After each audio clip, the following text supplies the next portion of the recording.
engine we adore is a really useful engine, you know, 'cause the fat controller, he told him so. Now he's got a punchline to call his very own. He's the really useful engine we adore. He's the one. He's the number one. Thomas the Tank Engine. He's the really useful engine we adore. James is a very proud engine who has lived on the island of Soda for a very long time, as one of the first engines to ever arrive on Soda as well. He's also a mixed traffic engine. That means he can pull trucks and coaches. But mostly, he prefers to pull coaches. One day, James was at the brown turntable at Tidmouth as Stanley puffed in. "Hello, James," he said. "Hello, Stanley, and why are you pulling that tar tanker? And where are my coaches?" Stanley chuckled. "Oh, James, today you won't be taking passengers. Instead, you'll be taking this tar tank to Vickerstown for a very important tar delivery there." James gasped. He remembered a time when he got into an accident when he crashed into a train full of tar tankers and got covered in tar from funnel to footplate. Stanley, why won't you let someone else do it? Like yourself, for example." "No, James. I have to shunt in Napa Yard, and you're the only engine available. So—" All right, I'll do it," interrupted James. "You don't have to ask me so many times."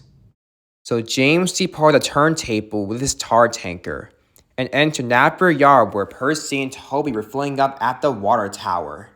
"Hello, James," said Percy cheekily. "What's that you're pulling?" "Oh, never mind.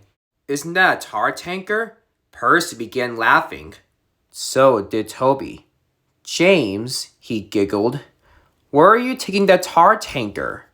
"For a very important tar delivery for Vickerstown." "Why? And what's so funny?"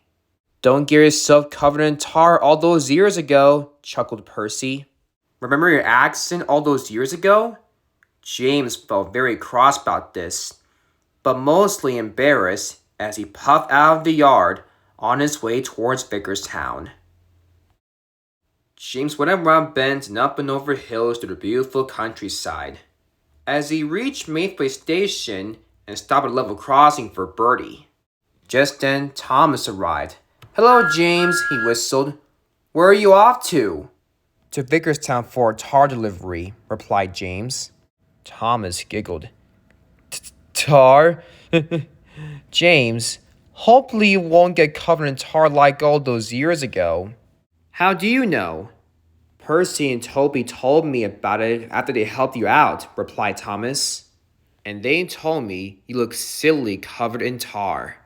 James was even more crosser, but he was secretly feeling even more embarrassed as Thomas chuffed away. James was getting tired of engines making fun of him, so he began to increase speed as he exited Thomas's branch line. James zoomed through Williamsport Station. He was going so fast that he didn't notice that the point had been diverted onto the wrong track until he zoomed through Brenham Docks and arrived at the Soda China Clay Pits located at the end of Edward's branch line. "Hello, James," said Marion. "What brings you here? Especially with a tar tanker. We don't need any tar at the moment here." "Oh, right. Sorry, Marion. I guess I may have taken the wrong turn back there." So James reversed back to the switch and got himself back on the main line again towards Vickerstown. James zoomed through Vickerstown Junction at the Soda Airport, but then there was trouble. Arthur was pulling a freight train outside Henry's Tunnel, But two of his freight cars got derailed due to malfunctioning points, and Arthur cannot go any further. James was really in a hurry that he didn't see the accident before it was too late and crashed straight through them. The tanker toppled behind, cracking it and setting tar everywhere. It was a terrible mess. "Oh, my paintwork," groaned James. After so many years, once again, James was covered from funnel to footplate in black, sticky, gooey tar. While waiting for help, Sir Tom had arrived. He was not very happy. "You have not been a really useful engine," he said. "Your rushness has caused confusion and delay, and a tar delivery here at Vickerstown will have to be delayed for tomorrow." "Is there anything you gotta say to yourself?" "Yes, sir." "I'm sorry, sir," replied James. "Once you get prepared, tomorrow morning, you'll be pulling a goods train to Knapford along with a tar tanker that'll be in it for a tar delivery there. But this time, take your time and do not rush." "Yes, sir," said James.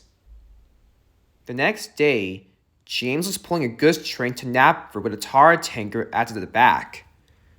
Although pulling trucks might not be his favorite job, he still does it no matter what, even though he wasn't really satisfied about it, which still makes him a really useful engine indeed.